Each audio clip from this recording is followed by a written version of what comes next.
Kobe Bryant made more money from a drinks company than he ever did in his career. Zlatan is one that I feel that he could have done so much more for his brand. There was a really tough period with Neymar, which was going into the World Cup in 2018. All image rights are individual, but F1 is very different. Lewis Hamilton is going to sign for Ferrari. He is restricted to sign an individual commercial marketing deal with any conflicted partners of Ferrari F1. Whereas in football, well, the best examples are, Cristiano Ronaldo has been a Nike ambassador forever, and he played for Real Madrid, who was an Adidas club for over 10 years. What brand deal did you not do you wish you had done? Miguel, it's so good to have you on the show today. Thank you so much for joining us first. Absolutely. It's a pleasure to be here on the show with you guys. I mean, this is a brand new area for us to talk about on the show, which is really exciting because we don't actually get many of them. So to begin with, let's not go into any specific details. Can we just get a bit of an understanding from your side of what it is that you're currently doing within the sports talent representation space? So in the sports talent representation space, there are multiple types of jobs. There are multiple types of expertises. Mine is sports marketing. Mine is mainly working with talent and brands, identifying commercial opportunities, marketing opportunities for players, talent in general, sports athletes. So how does that relationship work then? If you think about kind of players in your role, do you bring brands to them with opportunities? Do they bring them to you? Do the brands come to you? What does that look like? It works both ways. Outreach is a hugely important part of what I still do. And then secondly, on the other side, of course, it's working with athletes and their reps, either their families, the people that know them the best, basically. When you're working with a Neymar or a Mbappe, do you still do outreach? I mean, you have so much inbound. I did, yeah. But listen, it is incredible, the type of, the amount, the number, the volume of opportunities that come in when you work with a player of that caliber. So you're working with Mbappe or Neymar. Is it just like floodgates open with commercial opportunities every day? Every week for sure, all the time, yes. But I would also say that the majority of those opportunities are not interesting enough, or come via avenues or agencies that potentially you would not want to work with. Yeah. So it was very interesting. So working with Kylian was the first time that I was actually directly working for and but for a player. So I saw that firsthand. And it was very interesting, especially to understand that the majority of the inbounds were not qualitative enough. What does not qualitative enough mean? The brands, the companies or agencies that would come to us were from sectors, categories that we would not want to partner, that Kylian would not want to partner with, or the emails were just not structured enough. The people that were reaching out to us were just not professional enough. Of the communications and the quality of the opportunities that would come were just not good enough. And again, I say 90 to 95%. Then there was always the 5 to 10% that was worth getting on an initial call and trying to understand a bit more. And then of those 5-10%, there's 10% that are worth doing an in-person meeting, and then of those 10%, there's 1 or 2 that you do deals with on an annual basis, right? So what were the kind of companies that you did want to focus on? So every player that I've worked with and still work with, or legend, has different interests, has different needs as well, especially throughout different moments of their careers. So with regards to Kylian or any other that I've worked with, it does really depend what stage of their career they're at, in terms of identifying which opportunity might be good for them at that time. For example, if you're a 17, 18-year-old, this is obviously my opinion. If you're a 17, 18-year-old, does it make sense for you to be giving financial advice to people? Or does it make more sense to actually partner up with a with a CPG type of company, a Unilever, a Procter & Gamble, or a Coca-Cola, or a Pepsi of this world that would most likely spend a lot of marketing and advertising budget behind your face and behind your image that can then hopefully in a few years time enable you to get other opportunities, and and then in 5 to 10 to 15 years time when you're older and have made a few investments, you can then provide financial advice. So it does depend a lot on the stage of your career, your age.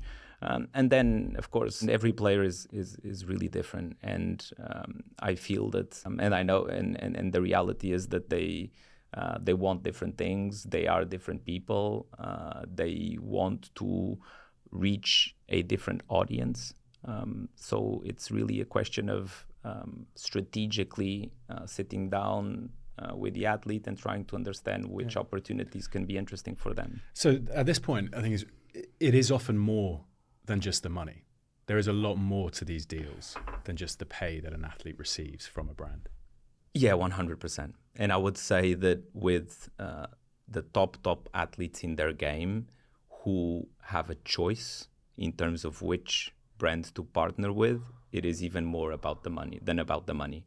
Because, and I've seen and I've heard in this podcast actually, and many people say that it's the top clubs, it's the top competitions, it's the top athletes that get the most viewership, that they get the biggest audiences, that have more social media followers. And with talent, it's exactly the same, right? You go to any sport, tennis, F1, football, golf, whatever it is, and in most cases, it's the top athletes who generate the most interest and therefore who have the more opportunities, brand opportunities that come to them. And therefore, and I hate to say this, but the second tier or third tier or the lesser known faces end up sometimes accepting brand opportunities that potentially would not, they will not identify with the most. It's hard though if you're like in your role, because say visit Azerbaijan, the travel and tourism brand that wants to give you $50 million to be the face. I mean, what is your objective? If it's financial optimization, that could be $25 million more than an alternative provider that year, but it's completely misaligned brand to someone who's not related to Azerbaijan or travel. Like you said, if your only item is financial optimization, then for sure you should take the money and you should sign that deal. Again, when you work with top athletes at the top of their game, the reality is that visit Azerbaijans and all of these opportunities do come regardless. But like, do players not have so many deals that it doesn't really brand dilute by having a visit Azerbaijan or having, a shit yogurt brand or whatever? Yes and no. Yes, because if you are good enough, if you are phenomenal, then brands will still come to you if you continue scoring hat-tricks every week in the Champions League. No, because, and I've heard this from many brands, many advertising agencies that have said, I don't really want to partner up with this athlete because he's done this, and that. And betting is a great example, for example. If an athlete or a legend does sign a deal in betting, a lot of companies in other fields and categories do not want to associate with them. Wow, so they'll pay a premium then for that? They would still pay a premium regardless because it's a very hot category, but they would even pay more. Wow. For your job then and your objectives, I'd assume you're running as well with a business on some form of commission structure.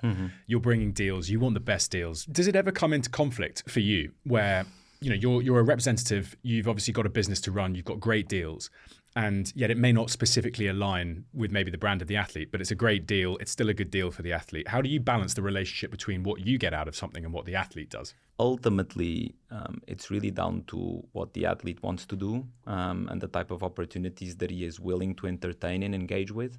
And I guess that now, having 10 years of experience doing this, I kind of know already which athletes, which players, legends would be interested in XYZ type of opportunity. So information is key in my line of work. To answer the question, sometimes it is challenging, but the reality is that athletes are very different, and a lot of them would be open and more than interested in signing deals with brands in not any category, but in a lot of them. And on the flip side, a lot of athletes just won't do it. When do you bring it to them? Do you bring it to them pretty early in the process, kind of when it's baked and it's pretty confirmed? How do you engage in that athlete versus brand like meeting and dating stage? So like for an Mbappe, yeah, did he like to get engaged early, late? How would that look in that case? With him, it's always been, and it was always very easy because there was a strategy. He would only want to associate himself with certain types of brands, and therefore, even before it goes to him, it was quite easy for us to vet. Yeah. Was that different to Neymar? Again, our relationship with Neymar was a bit different. So with Neymar, for example, I was part of an agency who were bringing commercial opportunities to him. And back in the day, 10 years ago, when I joined this agency, purchasing percentage of players' image rights was still a thing. And this was the case. So financial optimization, as you mentioned before, was kind of what we were aiming. And therefore, my main job was to bring commercial opportunities to him. It was then his teams and his management decisions to whether vet or not. It wasn't mine. So the only thing I could do was bring these opportunities, and our company would bring these opportunities, but obviously there was no legal engagement from his side. He didn't have to say yes, right? It was his team who would then say yes or no to the opportunities. Were there ever times, say, with an Mbappe where you have a more direct relationship where you're like, this is good, and they're like, no, I don't want to do it? Or they're like, I want to do this one from a friend of mine, and you're like, nah, we can't do that one. That's not a good one. No, not with him. Like, things are a lot more professional nowadays. I think, again, I don't know exactly how it was 20, 30, 40 years, but the entire sports industry was not professionalized 20, 30, 40 years ago, right? If you look at not just my job, but the jobs of agents, they didn't even exist 30 years ago, right? And the contracts that players, on-field contracts that players would sign, basically gave the teams the rights to terminate their contracts whenever they wanted if the player got injured or anything. And it was only afterwards, well, in America with CBAs, collective bargaining agreements, and commission structures, and a lot of fights from agents on field and off field to make things better, and ultimately, doing what enabling me to do what I do. So athletes and football players in general nowadays have professional structures who help make decisions. You mentioned image rights. That's obviously a big part of the game right now, and a lot of clubs either have partial control of image rights, or some clubs look to get them holistically, completely packaged into transfers. What is the relationship like for you as a commercial representative, and what you're able to do in and around the players' individual rights outside of the clubs they play for? Image rights is a complex, especially in football, is very complex because events/competitions own collective image rights of players, usually in-game footage. So, for example, when UEFA or FIFA sell into a Hyundai or a MasterCard, a global sponsorship, global partnership tier category of partners, those companies have associated rights to players' image, and usually it's in the form of in-game footage. So you see in adverts, for example, if it's a Champions League partner, a Cristiano Ronaldo header, but at the same time you have to see a Kylian Mbappe shot, and at the same time you have to see a Zambrot or a Nesta or any player type of challenge. So you cannot have a deep image association with a single player. It has to be as part of a collective, and obviously in this case it's the Champions League. It has to be as part of that specific competition. And then there's clubs versus individual image rights, right? So when a player signs with a club as part of his on-field contract, the club have usually the rights to collective image rights. So you see it a lot, partners of clubs using a collection of 5 players or 4 players images. That depends on league by league. La Liga, Premier League, Bundesliga have different rules. Sometimes Why do they do that? they have to. Brands have to actually use the collective of either 4 or 5, sometimes 6 in some cases, in order not to infringe with individual image rights. Wow. In order not to infringe with what I do, which is specific talent deals. So there's collective image rights that clubs have got the rights to as part of your on-field contract, which in addition to playing football has a lot more variations and responsibilities. There's events, competitions, FIFA, UEFA, Champions League, World Cup, etc. And then, of course, there's the individual image rights, which is what I specifically do, which is the individual association of a player with a company. Do you remember when they did that Turkish Airlines campaign? It was Messi. I think, was it Messi, LeBron? Was it LeBron? No, was it Kobe Bryant? Was it? It was Kobe Bryant. Kobe Bryant. Yeah. Messi and Kobe going to different countries. That's an individual image rights deal. So if you have that, I think it was when he was still playing for Barcelona. Yeah. Do you have, and so he's still participating in a Champions League, Messi. Yeah. Do you have an issue then if the Champions League, let's say, has a partial sponsorship with Emirates or Etihad? No. And then he's running away doing a Turkish Airlines deal on the side. Is that a problem for you? It's not a problem as long as... So with the example of the Champions League, it's not a problem at all. It could have a club issue if, for example, he was wearing a Barcelona jersey in the advert. Yeah. So that's why in that advert you see Kobe and Leo Messi as Kobe and Leo Messi individually, their own person, their own people, individuals, not Leo Messi representing Barcelona.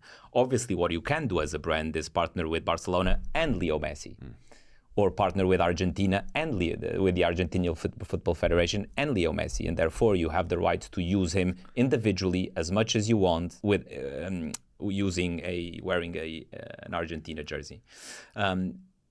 Also, this is obviously specific to football. Other sports are very different. So individual sports, obviously, it's all image rights are individual, apart from competition. So the example I gave in the Champions League, but F1 is very different, right? F1, because teams only have 2 drivers, sometimes a reserve driver, in all cases a reserve driver. Actually, drivers are a lot more restricted than football players. F1 drivers, like, rules are a bit slightly changing, but they haven't changed. And the reality is that, so for example, Lewis Hamilton is going to sign for Ferrari. He is restricted to sign an individual deal, commercial marketing deal with any conflicted partners of Ferrari F1. Whereas in football, well, the best examples are, Cristiano Ronaldo has been a Nike ambassador forever, and he played for Real Madrid, who was an Adidas club for over 10 years, and the same with Messi, right? Wearing Adidas boots, but playing for Barcelona, wearing a Nike jersey. So football players, which is great for me, can pretty much do everything. You did mention that clubs nowadays, they sometimes take a percentage of the players' image rights. This is true. So their individual image rights as part of their playing contracts. Wow. So, and this is the Florentino Perez model with the Galacticos. And I totally agree with him, actually, in a sense. But this was kind of his vision, which was, you're Zidane, you're coming to Real Madrid. Your brand is going to grow due to you playing for my club. Your audience is going to grow as well. You can see nowadays with social media stats, it's so easy, right? When a player joins XYZ club, the following either of that club, if it's Cristiano Ronaldo with Juventus, or the following of the player grows significantly by joining that club. So Florentino Perez back in the 2000s, when he was signing all of these players, he also decided to include a certain percentage of his individual image rights as part of their playing contract. So that can be 10%, 20%, 50%, not 100%, because if you buy 100% of their image rights, then why would the player say yes to doing any commercial deal, right? He's already getting the money. So there's always a negotiation between the player and the club as to like what percentage would make sense. Sometimes it could be 0. It's really up to what the contract negotiation is. With any top player, this conversation is very sensitive, and it's a very important one when you're negotiating your contract, because again, players at the top of their game in football or in any sport generate a lot of financial revenue from endorsements and marketing. So this is such a hugely important clause in a contract, because the difference between 10% and 20% or 20% and 30% can be millions. But what percent of revenue is commercial, sponsorships, brand agreements versus other in the revenue makeup of a footballer's year? 30%, 50%? I know it differs, but just... It really depends on which players we're talking about. So the top tier, the best players in the world, don't need to mention any names, but you can look at the social media stats and kind of they tell you which ones are the best players almost. It can be as much as 60, 70%, sometimes 50 of their total revenues, including their football contracts. When you go down a level, and this is true in tennis, right? And in tennis or golf or in even F1, and F1 even worse. There are actually drivers, as part of those 24 drivers, there are drivers who are on less than $1 million per year, right? And they're racing every day and risking their lives every day. And then commercially, that also does not translate because usually those drivers drive for the lesser teams. So in terms of individual commercial deals, they don't have many unless they're from a rich country, and usually that means that they would be paid drivers. But going back to the question, when you and in tennis it's the same, right? It's the Federers, the Djokovic, the Carlos Alcaraz, the Sinners. It's that generate the most brand interest, but also the biggest revenues. Football is no different than that. And again, NFL, NBA, it's really the top tier, top players that generate a lot from endorsements. When you usually go down a level, because playing in football, because the on-field contracts are so big nowadays, and we're talking about that with the average Premier League player earning 7 figures, the relationship differs a lot. So we'd be talking about 80-20, sometimes even 90-10, and sometimes there are players who are at the top of their game, fantastic. Give you an example, Rodri, right? Challenging for the Ballon d'Or, potentially the best player in the world, who has 0 commercial deals, also because he doesn't want to, and he's not on social media, and he's just a different type of character. But you do have players who play for the biggest clubs in the world and have 0 commercial deals. Is there a kind of entry ticket? When you think about just anything that comes through the door with, say, an Mbappe or an Neymar, if I'm a brand, I'm like, I've only got 500 grand, but it really aligns to the vision and what you like, and is that I'm really sorry. You've got to be in the 5 million ballpark to kind of get in the door. The latter part of your point, no, right? It's not like you have to be. There's a minimum and that's it. But there is like a minimum of worth my time. I mean it in a blunt way. Right? The top athletes, like I mentioned, the LeBron James, the Kevin Durant's, the Neymars, the Lewis Hamiltons, they're all in the 7 figures, right? Yeah. It then obviously depends. There's a lot of other factors that go into play. As I mentioned, the category, what the product is, what type of association, then the duration of the partnership. There's so many other variables that go into play. The campaign plans, the potentially having the athlete's charity as part of the association with the brand. Like there's so many things that you can negotiate and so many variables that go into an endorsement contract, that it's not just the financial aspect, and it's not just, as back in the old day, putting your picture in a poster and that's it. How significant has the rise of social media, the development of social media, been to the commercial revenue generating potential of athletes? Huge, especially because it's so easy for brands now to look at the stats and look at the data and identify which athlete would make more sense to them, and even start measuring potential ROI from the audience that the athlete has got. So social media it's hugely helpful for me as well, and for what we do, because we can actually, with the data that we have today, we can go to a brand and say, like, look at these stats, you should partner with this guy. How sophisticated are the brands in measuring attribution, conversion, view rate, really understanding the science of social media around player engagement and campaigns? So it depends from the territory where the brand is, the category. So tech companies, the ones you usually invest in, they are very sophisticated. And sometimes they even build models to try and measure the potential ROI impact. Some other companies, and I've seen usually, in I think even Ivan Gazidis said it on the podcast, sometimes it's based on a CEO wanting to partner up with XYZ because he really likes that sport and he believes that that association will be good for the company too. So it can vary a lot from like, show me why this is really good from a data standpoint to I actually really like this guy. He's got a good personality. Let's sign him. What area has been like the most notable for you where you've seen a huge increase in spend across professional sports and athletes? Since COVID, crypto, right? Without a question. Has probably been the biggest revenue generator and new category entrant into sports. Would crypto fall into the negative association for an athlete? You mentioned earlier where, if they've been doing a gambling or betting site, that may not look well onto other sponsors. Would crypto have the same potential issue? Could have, yes, but I would also say that it does depend on the category, on which company we're talking about, and how serious they are, and how regulated they are also in certain markets. So I would say yes, but also no. So there hasn't been fear in there's the loads group of fear. athletes. There's loads of fear especially because, and again, it's like any new, not any new category, but any new type of, could even be a product or service. There's loads that come in, right, into the market, but there's only a few winners.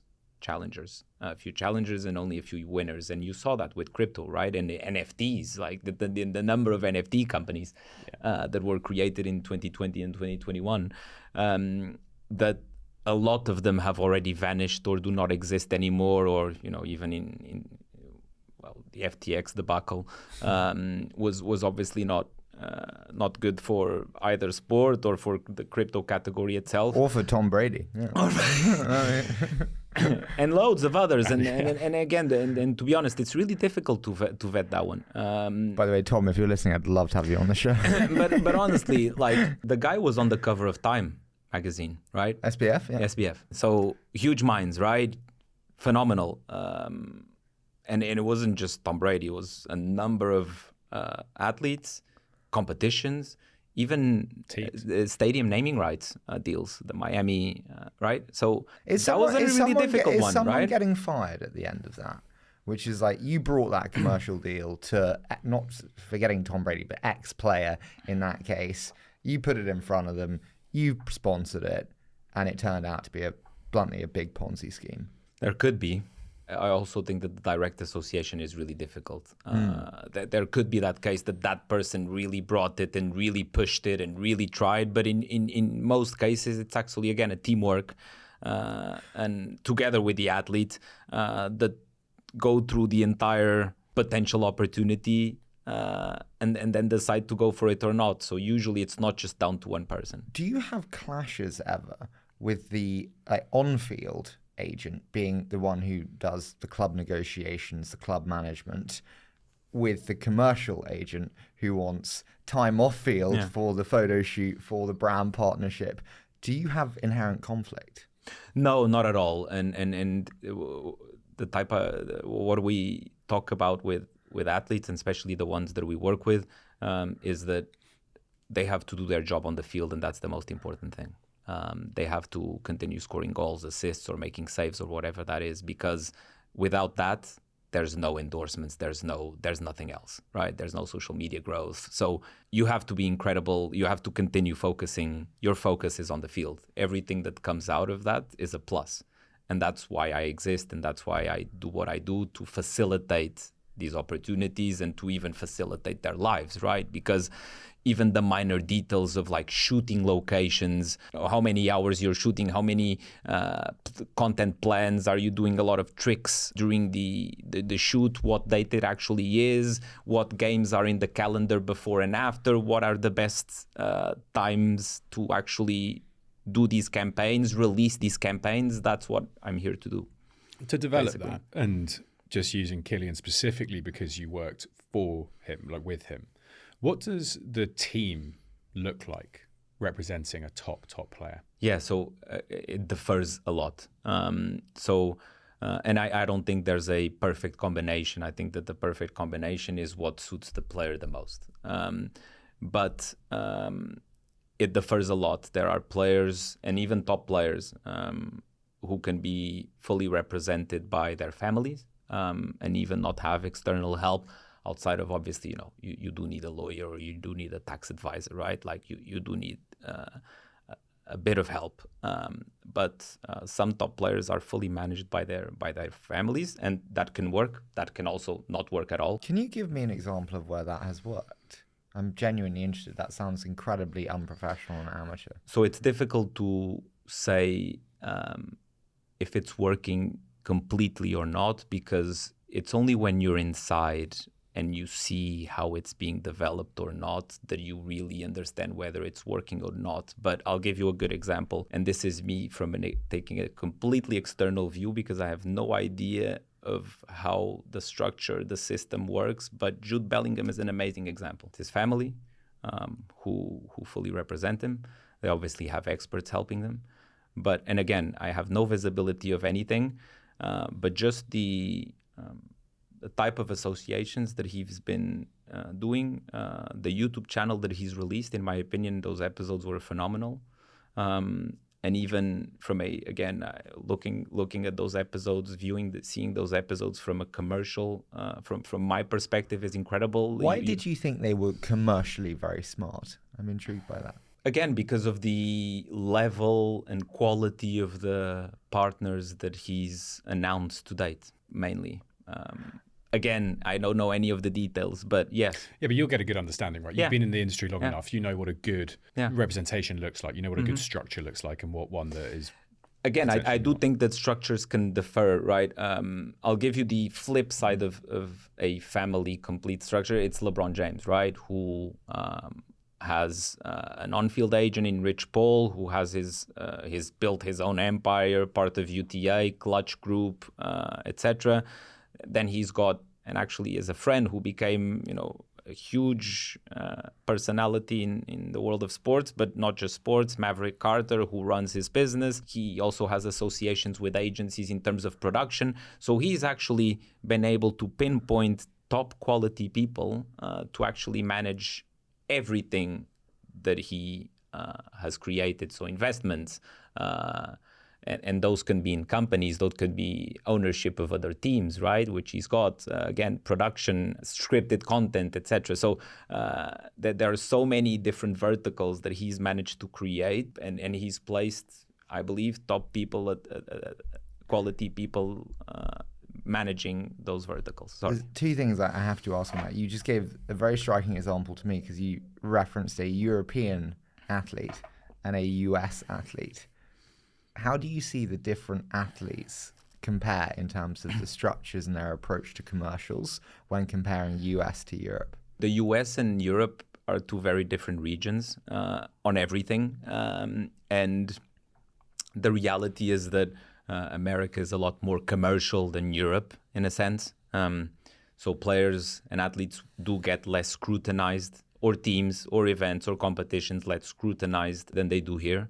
And in terms of the level of the professionalism, I wouldn't say that the difference is just American athletes versus European athletes. I do think that the US is the pioneer of everything sports, most things sports related, from a but I feel like we don't appreciate league, federation, everything perspective. I don't think we appreciate that actually players are companies in Europe. I think we still have quite an ad hoc approach to building the business of players, thinking about them as revenue lines, optimizing them on a per channel basis. It's just quite basic, bluntly. And then you compare it to a lot of the best in the US, where, as you said, I mean, it's a LeBron corporation, and it is a you name it corporation. I agree. I agree with you, but I would make the same argument towards teams, like US clubs versus European clubs. I would make the same argument between. I think that the Premier League it's a fantastic product. Why do you think that's the case with clubs? Just in terms of their management? Yeah, their management, the way they engage with fans, the way they sell merchandise, so many different things that, and again, European clubs usually take what Americans have done and replicate that. And leagues and federations do the same and replicate what the US has done, because they've been 10, 15, 20 years ahead of Europe when it comes to sports and monetizing sports. So I agree with your point with regards to athletes, but I think it's the same point and the same comment with regards to clubs and federations and the leagues themselves. Do you think we will see every player become a content business? I always say every company is a content business as well. Yeah. But we've seen Jude Bellingham, you mentioned there. We saw Cristiano Ronaldo launch his YouTube channel. We're seeing more and more athletes launch media channels. Yeah, Conor McGregor, I think in MMA is a content company. He's always said it. Yeah. Is every player a content company? If they want to, yes. Some players don't. Some players, we talked about Rodri, right, just prefer to stay incognito and focus on their football. And nowadays they can make such a decent living off that they might just want to keep it to themselves. It's also down to personality a little bit. But yes, I do think that we're seeing an evolution. I do agree that US athletes are ahead of European ones when it comes to structuring their businesses and to properly become companies, but we're seeing it more and more. Do you think we ever get to a stage where, like, I don't know if you know Mr. Beast, obviously in YouTube, he realizes that actually the weight of his endorsement is so valuable, the only way he can get properly paid is by having his own products, because otherwise it just doesn't make sense. Do you think we will see athletes come out with continuous new own brand products because it's the only way that Ronaldo can continuously monetize 1 billion followers across channels? Not continuously, but I do think that they will more and more. I have a personal opinion on that. I think that, again, because football and playing is the main focus, the difference between a Cristiano Ronaldo and a Mr. Beast is that Cristiano Ronaldo has to score goals first, whereas Mr. Beast is thinking about his business and creating content and potentially opening his own business first. So there's a difference already there. Secondly, you've seen it with you see it with YouTubers, and you see it, well, especially actually YouTubers and influencers doing that a lot. But my personal opinion with regards to creating your own brand is that not only it has certain challenges, it might not work, right? But also it's very time consuming.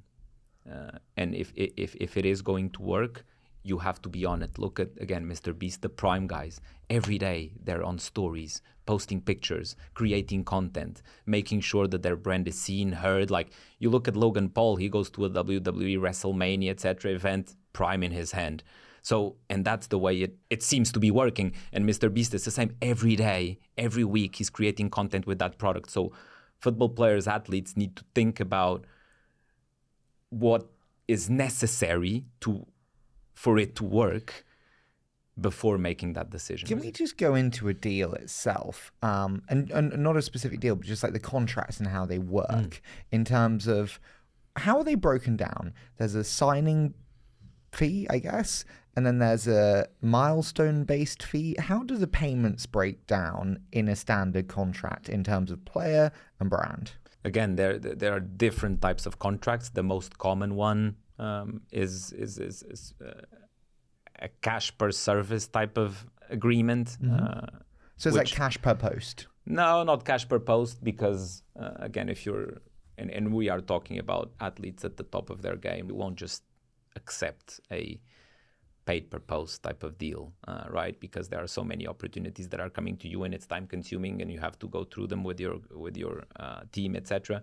But it's usually a grant of services in the form of content shoots, public appearances, social media posts, image rights. Of course, is a huge part. You know, providing a company the right to use your image in XYZ territories or globally. And so they'll attach a number to and each. They will attach sometimes to each, yes, but in most cases it's actually a number to the entire grant of rights / services. And then a lot of things go into play, like, for example, and then this is the most common, companies do ask for exclusivity in their category, right? So if you're Cristiano Ronaldo and there's this smartphone company that comes to you, usually they will want exclusivity in the smartphone category, so another competitor in that same area will not use Cristiano Ronaldo, or is not allowed to use Cristiano Ronaldo. So as part of that fee, there's the exclusivity, there's the category, there's the associated products, there's the services, there are services. What one do you least want to give? Like, the one I least want to give is large physical appearance time. Time is of huge importance, right? Especially when you're a current player, and especially in our ecosystem nowadays, right? With so many games being played non-stop all the time. Time is hugely important. Yeah. And location, right? So it's very different if a company wants you to go to them or them coming to you, right? And sometimes it's impossible if they want you to, for whatever money, if they want to have Cristiano Ronaldo coming to China on that specific day, well, odds are that he is probably paying, or, you know, it's too expensive for him to actually get on that plane and endorse that company on that specific event. Is there a geographic element to that as well? Yeah. So let's use Neymar just because, you know, we mentioned him. Obviously in Brazil, one of Brazil's biggest sports stars ever. Any commercial deal in Brazil, does that hold extra weight to an international deal that you would do with Neymar? So geographical element plays a big part in a number of different elements and variables. One is and this is obviously negotiated in every contract. There are companies who potentially are global, operate globally, and would want a global license, global exclusivity from a player. There are companies that, and usually, for example, I'll give you a great example, telecoms. Telecoms usually are country-specific or territory, continent-specific. So using Neymar, it is possible that a telecom, a Vivo of this world, Vivo, not the smartphone, but the telecom brand, would want to use Neymar in an advert in Brazil only. So obviously, the financial compensation is taken into account because only people in Brazil will see that content, not outside. And therefore, Neymar could actually sign another telecom deal in Qatar, Saudi, England, and actually sign 20 telecom deals if he wanted in specific regions. So that geographical element plays a big part. The player nationality in terms of geography plays a big part too. So Neymar being Brazilian, not only with football in Brazil, there's this huge connection, right? And everyone loves. Everywhere in the world, apart from Argentinians, probably love a Brazilian doing tricks on the pitch, etc. So therefore, they have this passion element with a Brazilian football player in most cases, rather than with a Portuguese or a French or a Spanish or whatever. But also size of the population and economic power. So of course, if you are Brazil is a good example because there's 200 million people in Brazil, and because of what I just mentioned, the association, but US, China. So you look at the global markets, right? The biggest economic powers, if Christian Pulisic, for example, and Mo Salah, who is one of the, if not the, well, in terms of the elite of their game, Middle Eastern, African type of player, can generate a lot more from endorsements by having the nationality or being from where they're from. Of the commercial deals you do, what percent is outbound versus inbound? It's a mix of both. Between inbound 50-50? and 50-50, probably, yes. Okay. And it's only inbound nowadays, again, having my own company and in 22 Ventures, 50-50 because of the relationships that we already have. What brand deal did you not do that, with the benefit of hindsight, you wish you had done? Well, going back to the Jude Bellingham example, I think that Jude Bellingham, and both with Skims and Louis Vuitton, are cool deals that I wish I was involved in. Are there any with Mbappe where you're like, fuck, with that chance, I wish I'd done that? No, not really. One of the deals that I'm the most proud of is Mbappe, Kylian with Oakley, which was one that I worked on personally and kind of brought it in and developed. And I'm very proud of, because one, I love the team at Oakley, love the team from Kylian's side. I do think that the association is so pure and so and makes so much sense. And in addition to that, and the charitable element that I mentioned, there's this association between Kylian's charity association called Inspired by KM and Luxottica. So Oakley are part of this huge eyewear conglomerate called Luxottica, who have this movement called One Sight, which is trying to help people, providing eye treatment to people in impoverished areas of the world. They help around 1 billion people actually to have their eye treated. And as part of the relationship between Kylian and Oakley, there's a focus that is brought to that collaboration. Let's flip it. What brand deal did you do? And you don't need to say the name, but you can just say why you regret doing it, that you wish you hadn't done. There was a really tough period with Neymar, which was going into the World Cup in 2018, where he was injured. It was his first season at PSG. It was my last year working with him, with his team and him. And he got injured. And of course, for every Brazilian, every player, obviously, right, the World Cup is so important, and it's only every 4 years, and you really prepare for it physically, mentally, etc. So Neymar got injured in February, which was just before the World Cup, and he moved back to Brazil for his rehab and all of that. But of course, when you have a World Cup taking place in June of a certain year, brand conversations start a year, sometimes 18 months in advance. So a lot of those contracts with companies that wanted to use Neymar to promote their product in whatever region globally, we did China-only deals, Japan-only deals, global deals. The majority of them had already been signed. And of course, as a player, you kind of do have to participate in those shoots and those campaigns and make yourself available for 4 hours to be in a studio. Imagine you're in crutches and having to create content for brands when the only thing you're thinking is, am I going to be good enough to and healthy enough to be at the World Cup? So I don't lift the spoon of yogurt a little bit higher. It's tough, right? So I don't regret any specific deal, but that moment was really difficult for him, for me, and for everyone that was involved, because it was such an important period of his rehab, and at the same time he had a number of contractual commitments. So that was tough. Can I maybe take it in just a slightly different angle, but just kind of latching on Neymar and kind of thinking of Saudi, and then also thinking of the MLS and the Chinese kind of football league? I don't think any of these leagues have any sustainable, enduring value.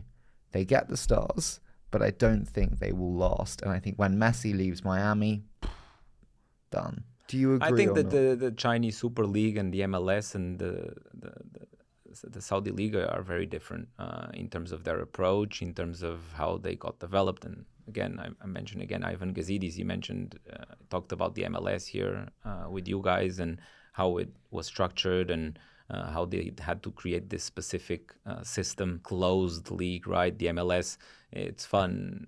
And some people have mentioned here on the show where the US is the most capitalistic country in the world, but when it comes to sports, it's very socialist. And even when it comes to the MLS, it's actually communist, right? Because it's literally like the league owns everything.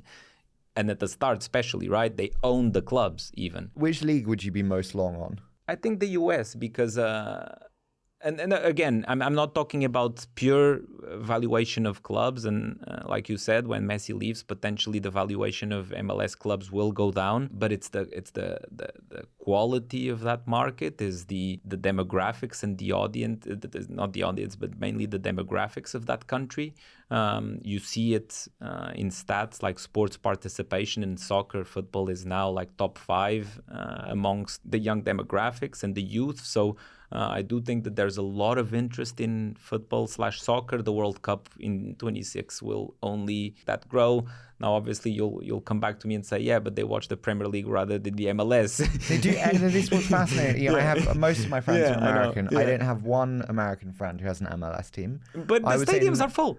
And you want a good stat? I'm Portuguese.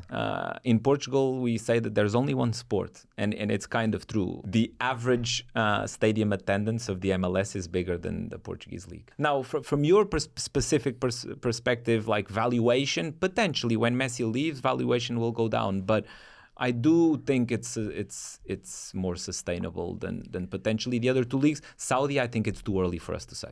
One of the most amazing deals, just on that, was Messi's Apple TV rights deal. What do you think about that as a commercial man within the space? What do you think about that? Not just TV rights, right? But you do see Messi promoting Apple TV on his socials, etc. So that's a TV rights deal. It's a marketing deal.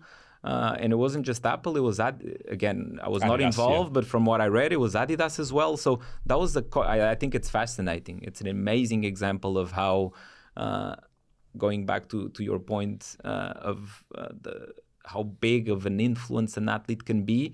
It's an amazing example of the football talent, of how a on-field contract can be mixed with a TV broadcasting contract and with a marketing commercial contract. It's insane. It's incredible. With the rise of startups and startup creation, entrepreneurship, do you see more and more equity swap deals where we'll give Neymar 2%, 3%, 4%, 5% of the company in exchange for his partnership, not the cash per post style? But a lot more. And we've talked about this already, but in the US, they were kind of pioneers with that. Well, Michael Jordan being the main one, right, with his Jordan brand. And it's been, but the LeBrons and the Kobes and etc. Kobe Bryant has an incredible example, right, with body armor. It's the best example ever. Kobe Bryant made more money from a drinks company than he ever did in his career. Explain that one for me. Sorry, I didn't actually. So Kobe Bryant was one of the early investors in Body Armor, a drink that was created by Mike Rapoli, who also created vitamin water. He sold both companies to Coca-Cola. I forgot about some of the details, but from what I can recall, Kobe Bryant invested around 5 to 6 million in 10 to 20% of that company. They then sold it to Coca-Cola for 6 billion or 5.6 billion or something like that. So Kobe Bryant made half a bill. You know. From a drinks company, right? So Federer from On Running, right? Like, it's incredible. So the power is there. The examples are there. What's hard is you actually hear those stories. The trouble is, how we got to know each other. Both of me and me and your brother at Technology Investors, 99.9% fail completely. Yeah. How does it work for you if you bring a deal like that as a commercial agent? Where does your end value come out of that if it turns out to be an equity deal? Do you get a percentage share of the so in most cases, the way our deals are structured as the agency who brings the deal to a talent is that we get a commission of the overall revenues, and those can be in the form of direct cash, right, compensation. It can be in the form of bonuses. It can be in the form of equity. So if we take a percentage, it can be from 5% to 20%. It really depends. So let's say you did Body Armor, you could take 2% of Kobe's 20%. Yeah. Wow. So I do seek those opportunities, even though it's like the 2% of the 1% that succeeds, right? But in Europe and in football athletes, again, which is my expertise and I can talk about, are looking into that side a lot more than they were before. And I would even go further. The athletes that do not generate the millions from endorsements even look at it closer. Because one, they have more time. Look at Mario Götze. What an example. After that World Cup goal, etc., his career didn't potentially, translate into what everyone thought it would. And I remember at the time, because I was working for the agent, one of my previous agencies, and his team came to see us, etc. He was looking for a commercial agency or an agency to help build his profile. And like I mentioned before, again, he's an incredible talent, top of his game, scored in the World Cup final. Love him, but he's not that top 5, top 10, right? He's a level below. So his commercial value, or the deals that were coming to him, just weren't good enough or worth pursuing enough. So he started pursuing and building a profile in a different area. And nowadays, the flip side is those commercial opportunities that weren't there before are there now, because he is a financial investor, because he is a trader, because he is a smart guy. I would say Mario savvy. Götze is by far the best technology investor who is an athlete in Europe. Hands down. Right? So, and now, like even a couple of weeks ago, Revolut announced a partnership with Mario Götze, an endorsement, which probably, again, I have no idea of the details of that deal, but potentially give him some equity. So he's turned it around. What can we do to inspire this generation and the next generation of Premier League players to be more proactive investing in great companies? I think that representation, and I'm including myself into it, right? I think that there needs to be a more professionalized representation, people who are experts being brought into the player structures. But also I think that at a club and at a league level, a lot has to be done too.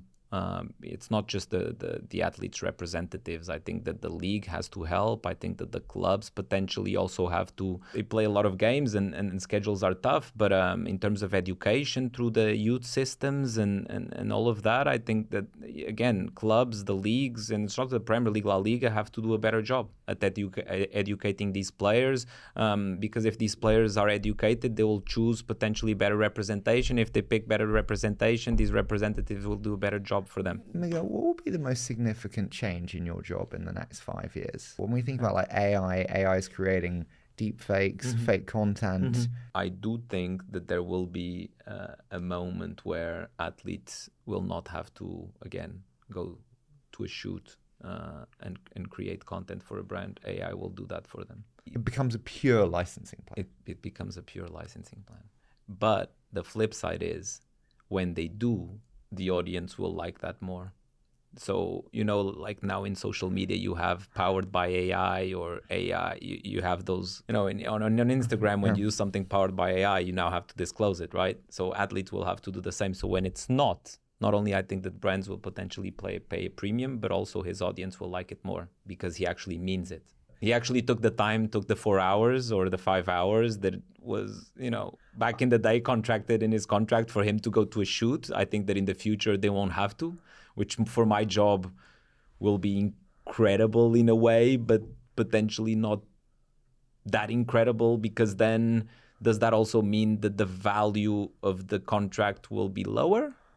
Because the player doesn't have to give any of his time? Well, I think it's a case of anything in economics, which is demand and supply. Yeah. And if suddenly you are now able to work with 100 different brands because you have infinite supply, 100% there is a dilutive nature to what that price will be. What's the worst part of your job? What's the hardest? I think two things. One is from a player or a family or entourage side.